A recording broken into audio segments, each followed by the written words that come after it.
مواجهة قوية منتظرة في دوري نايل بين الأهلي وبيراميدز في الجولة التانية.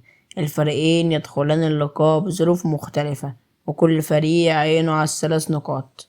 في الفيديو ده أنا أعرف مع بعض موعد المباراة والتوقيت والملعب والقناة الناقلة، فتابع معايا للنهاية. الأهلي دخل المباراة بعد خسارته اعتباريا 3-0 أمام الزمالك بعد انسحابه من القمة. ده موقف صعب للفريق اللي لازم يعوض في اللقاء اللي جاي. أما بيراميدز فدخل اللقاء بعد تعادل سلبي 0-0 مع المصري، وكان محتاج يحقق الفوز عشان يواصل الضغط على المنافسين. نيجي بقى على موعد المباراة. الأهلي يواجه بيراميدز يوم السبت 12 أبريل 2025 في الجولة التانية من دوري نايل. أما بقى التوقيت، المباراة تبدأ الساعة 7 مساء بتوقيت القاهرة، وبتوقيت السعودية هيكون الساعة 8 مساء، والمواجهة هتكون على استاد الدفاع الجوي. أما بقى القنوات الناقلة فهتتذاع على اون تايم سبورتس، وهتكون في تغطية وتحليل قبل وبعد اللقاء.